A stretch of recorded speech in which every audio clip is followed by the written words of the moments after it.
ভাজা হোক, তারপর আমরা আবার চলে মাংস ভাজা শেষ। তো মা হচ্ছে চাল ঝেড়ে নিচ্ছে, পিঠা খাওয়ার জন্য চাল ভিজাবে। তো মা ঝেড়ে নিয়েছে আর আরও অনেকগুলো নিবে, কারণ অনেকগুলো চাল ঝেড়ে নিবে, কারণ মা হচ্ছে তো আমাদের বাসায় অনেকগুলো মানুষের জন্য। আর বৌদি ভাই এখানে কী করছে, দুটো মুরগি সুন্দরভাবে কেটে নিবে। তো প্রথমে বৌদি হালকা করে একটু ধুয়ে নিয়েছে, তো বৌদি তার মধ্যে নিয়ে নিয়েছে, এখন কেটে নিচ্ছে।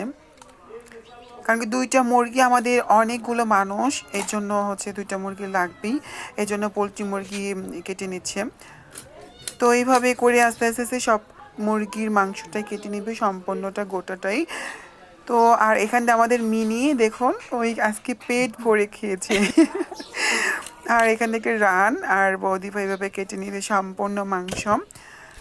তো আপনারা সম্পূর্ণ ভিডিও দেখবেন এবং জানাবেন কেমন হয়েছে, আশা করছি আপনাদের ভালো লাগবে। তো মাংস ভেজে নেবে, এই জন্য হচ্ছে হলুদ আর হচ্ছে লবণ মেখে নিয়েছে। এখন কড়াইটা বসিয়ে দিবে। আমি চলে আসার আগেই কি করেছে, কড়াইটা বসিয়ে দিয়েছিল তেলও, পরে আমি বললাম যে আমি আসতেছি, এর জন্য নামিয়ে রেখেছিল, তো আবার বসাই দিছে। আর জাল জ্বলতেছে অনেক। তো মাংসগুলো এখন ছেড়ে দেওয়া হচ্ছে। মাংস ভেজে নিলে ভালো লাগবে, যেহেতু এটা পোলট্রি মুরগি, এই জন্য মাংসগুলো ভেজে নিবে। তো মাংস ভাজা হোক, তারপর আমরা আবার চলে আসতেছি। তো আমাদের মাংস ভাজা শেষ, এখন আমরা উঠিয়ে নিব। তো দেখুন একদম মাংসগুলো ভেজে নিয়েছি, আর কড়ার মধ্যে কয়েকটা আছে, এগুলো উঠাই নেওয়া হচ্ছে। আর এখন এই কড়ার মধ্যে যে তেলটা আছে, এই তেলের মধ্যেই আলুগুলো ছেড়ে দেব। তো আলুগুলো ছেড়ে দেওয়া হয়েছে, এখন আলুগুলো সুন্দরভাবে ভেজে নেওয়া হবে, একদম নতুন আলু, গোল গোল।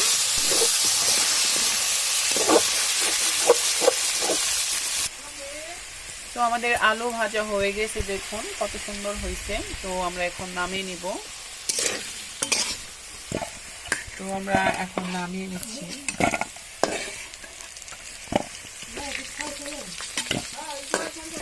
দেখুন কত সুন্দর হয়েছে ভাজাটা। আর মা এই দিক দিয়ে হচ্ছে কাঁচা জিরা বেটে নিচ্ছে শেষ পর্যায়ে, আর রসুন বেটে নিবে। আর এটা হচ্ছে আদা বাটা, এটা হচ্ছে পেঁয়াজ কুচি, হচ্ছে লবঙ্গ, আর হচ্ছে এলাচ। তো আমরা পেঁয়াজগুলো এখন ছেড়ে দেব।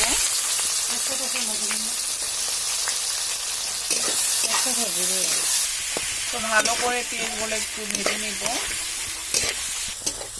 তো আমাদের পেঁয়াজগুলো মোটামুটি ভাজা হয়ে গিয়েছে, এখন আমরা মশলাগুলো দিয়ে দিব।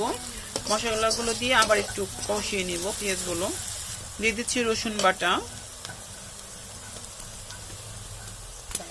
দিয়ে দিচ্ছি আদা বাটা, এখন দিয়ে দেবো কাঁচা জিরা বাটা, দিচ্ছি হলুদ, একটু হালকা নেড়ে দিচ্ছি, তাছাড়া পেঁয়াজগুলো নিচের গুলো পুড়ে যাবে এর জন্য। এখন দিয়ে দিব ধনিয়ার গুঁড়ো আর পরিমাণ মতন লবণ, ভালো করে একটু ভাজা ভাজাতে নিব। আর দিয়ে দিচ্ছি শুকনো লঙ্কা এবং কাঁচা লঙ্কা বাটা। এখন অল্প একটু জল দিব, এখন নাড়াচাড়া দিয়ে নিচ্ছি মশলাটি কষানোর জন্য। তো আমাদের মশলা কষানো হয়ে গিয়েছে, এখন আমরা মাংস ছেড়ে দিব। তো এই যে আমাদের ভাজা রাখার মাংসগুলো ভাজা রেখেছিলাম, এখন এগুলো সবগুলো দিয়ে দিব।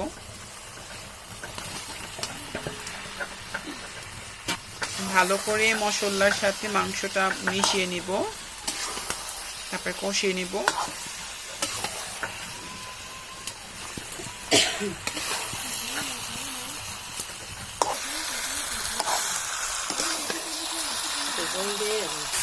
তো আমাদের মাংস কষানো মানে মশলা কষানো হয়ে গিয়েছে, এখন আমরা একটু জল দিয়ে ঢেকে দিব।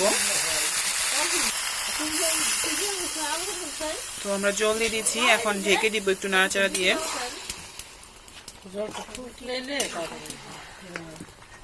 তো আমরা ঢেকে রেখেছিলাম, এখন আমরা উঠিয়ে নিব। দেখুন একটু ফুটতেছে, একটু ভালো করে নাড়াচাড়া দিচ্ছি।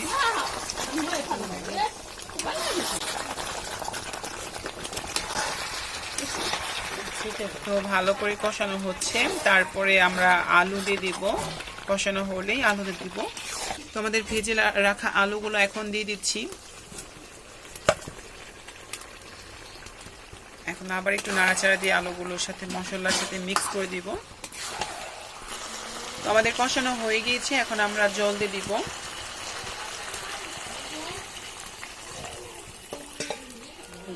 জল দিয়ে একটু নাড়াচাড়া দিয়ে তারপর আমরা ঢেকে দিব।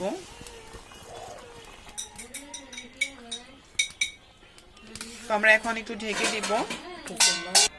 আর এদিকে হচ্ছে ভাত, আমাদের পিঠাও হবে আর ভাত রাখা হয়েছে, কারণ কি সবাই তো পিঠা খাবে না, অল্প পিঠা খাওয়ার পরে ভাত খাবে এর জন্য। আর এখানে হচ্ছে চালের গুঁড়ো ভাঙে নিয়ে আসা হয়েছে, তো এটাতে পিঠা বানানো হবে। এখনো গরম চালের গুঁড়োগুলো। তো আমাদের মাংস হয়ে গিয়েছে, ঝোলটা দেখুন কালারটা কত সুন্দর চলে এসেছে। এখন আমরা নামিয়ে নিব। আর টকবক টকবক করে ফুটতেছে। লাস্টে গরম মশলা দিয়ে দিছে বেটে, গরম মশলা, এলাচ। এখন নামিয়ে নিব।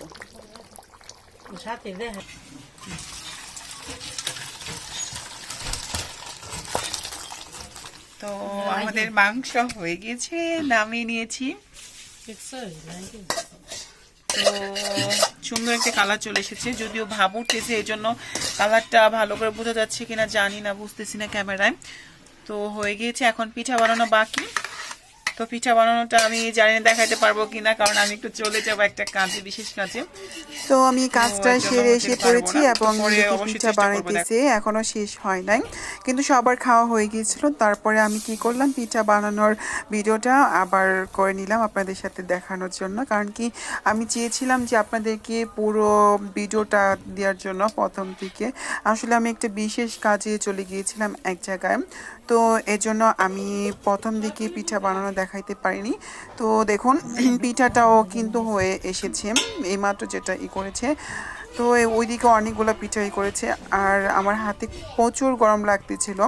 তো আমার মা হচ্ছে গা পিঠা উঠে গেছিল। তো আমি এর আগে আমি লাইফে মার কথা বলছিলাম, মা বেড়াইতে আসছিল, তো পিঠা উঠিয়ে নিচ্ছে। আর দেখুন এই যে আগে অনেকগুলো পিঠা বানিয়ে নিয়েছে। তো এইভাবে এক এক করে 5টা পিঠা একটা সাজের মধ্যে, তো 5টা পিঠে উঠিয়ে নেবে। আমি ভাবলাম যে সবগুলো পিঠা উঠানোই দেখায় আপনাদেরকে, এই জন্য একটু ভিডিওটা লং টাইম হয়েছে। তো আশা করছি আপনাদের ভালো লাগবে। আর পিঠা অতটা সুন্দর হয়নি, তো আপনারা দেখতেই বুঝতে পারছেন। তো আসল কথা হচ্ছে গা, ও যে পিঠার তাওয়ার মধ্যে একটু তেল দিতে হয়, তো ওটা হয়তো বা একটু কম দেওয়া হয়েছে এই জন্য। আর এদিকে আমার জন্য আমি খাবার বেড়ে নিব, এই জন্য মাংস করতেছিলাম। তো আশা করছি সবাই ভালো থাকবেন, সুস্থ থাকবেন, আর হ্যাঁ অবশ্যই কমেন্টে জানাবেন, আর ফলো করতে ভুলবেন না। তো যে যেখানে দেখেন ভালো থাকবেন। ধন্যবাদ সবাইকে।